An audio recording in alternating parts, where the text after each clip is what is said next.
This is the Flanders neighborhood. People move here because it is a tight community. You make friends with your neighbors. Everybody's got kids. You'll see them out here, especially during the summer, riding bike, playing. Well, we were alerted to the fire at 6:27. The first chief arrived. He called for the immediate second alarm. So right there, it told me that was a really bad fire. On my way here, I was told by dispatch that there was possibly entrapment in the house. The fire was already coming out of the windows of the house. That, in my experience, is a fire that's been burning for some time. When I arrived on the scene that day, it was chaos. The fire was still actively burning. The fire department was still attempting to search the house, still attempting to extinguish the fire. The officers had determined that there was at least one person still inside the house, and they were afraid there were more. Some of the neighbors had seen children around the house. I walked around the house and I noticed there was a hook, a rather large hook coming out of one of the bedroom window. I wasn't quite sure what that was. I started to walk away, and it dawned on me that it was an escape ladder. The next arriving truck company, I had them assigned to that window. They laddered it, and right away, as soon as they reached inside the window, they felt some of the victims. It was apparent that that was a room that had been established as the escape from the home. There was a window in the room, and next to the window was an escape ladder had been placed on the window before the victim succumbed to the smoke and toxins in the fire.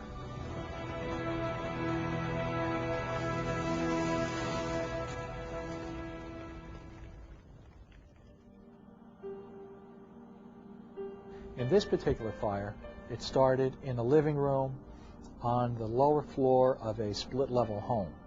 Once it hit the stairwell itself will act as a chimney, and it will suck the heat, and with the heat comes the flame, and with the flame is the smoke and the toxins that our victims were exposed to. We begin an examination of the entire premises, from the outside of the building inside, starting at the area that's least damaged, examining all the potential fire causes. Through 2 days worth of searching and digging through debris and putting up walls that had burned down, and I mean, we had 6 or 8 people holding up sections of wall so we could find out where the burn started. We made an equivocal determination that there was an electrical malfunction at this particular outlet box that caused the ignition of the structural members that resulted in this fire.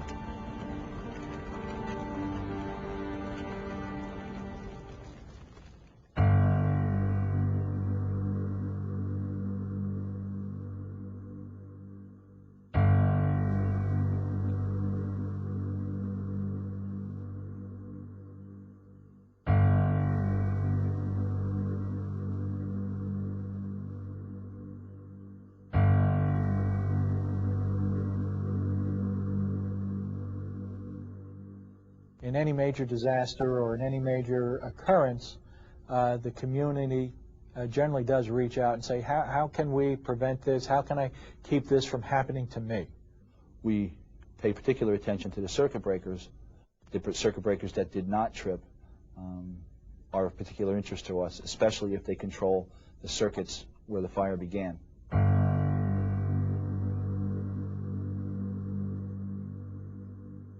The conventional circuit breaker, really its purpose is to make sure that the current in your household wiring doesn't exceed the rating of the wiring.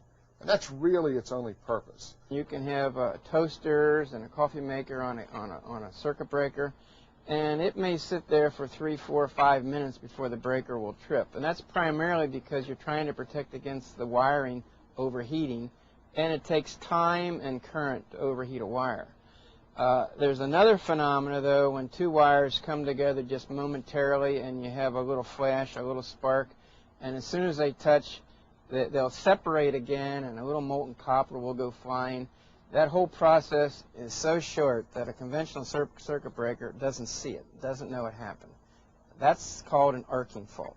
if you have a momentary arc or a very transient type phenomena that are associated with arcing and sparking, that breaker is not meant to really detect that. And a lot of household owners and people think that that's what it's supposed to protect for, and it really doesn't. It's not designed for that. Arc fault interrupter is a significant improvement over the conventional circuit breaker relative to being able to detect arcs. This is the heart of arc fault circuit interrupter. It is electronics, it is miniature, it contains a custom integrated circuit that does the waveform analysis that determines whether the waveform is safe or unsafe. If it determines that it's unsafe, it has an output device which will then trip the circuit breaker. The arc fault interrupter does find this significant characteristics of the arcing and can detect that very quickly and cut off power before there is significant damage or heating. The thing that really made this possible was to be able to put very sophisticated, complex electronics into a very small package, small enough that we could actually put it into a conventional circuit breaker. Arc fault circuit interrupters are another step, and a great step, in the right direction as far as improving safety is concerned. The beauty of the arc fault circuit interrupter is that it prevents the fire. So we do not have to go through the phases of trying to detect it, alert the fire department, respond to the fire, rescue the occupants, and then try and save the property. The fire doesn't even get to start, and that saves lives.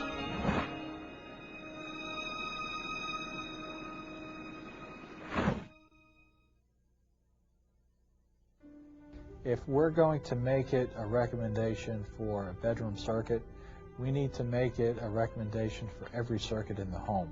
In this fire, it wasn't a bedroom circuit that the fault occurred in. It happened in a living room. It's not the bedrooms that we have to worry about, I think. It's every electrical connection. Why protect half of your home? I think if these people knew about these products that are out there, they would install it. Why wouldn't they? You know, you got family at home. You want to do the right thing. You want to protect them.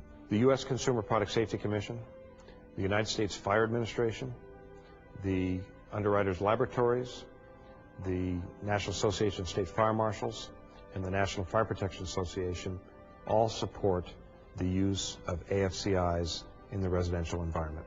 We would certainly encourage localities, counties, whoever has the authority for adopting code provisions, for enforcing code provisions, to include these as a requirement in their code, that AFCIs be introduced, be required in new construction, and eventually as retrofit. The fact is, people are dying, property is being damaged, and there are too many fires in this country to avoid this issue any longer. If a code maker or a legislator or a construction official or a builder has any reluctance to incorporating this type of technology into their buildings, I invite them to come out on a fire with a fire investigator and dig through the rubble, dig through the destruction, and see how a tragedy like this affects the lives of the people who own the property. If they could see how a $15 or $20 investment could have prevented this kind of tragedy, they would not have any argument about putting this type of technology into the code.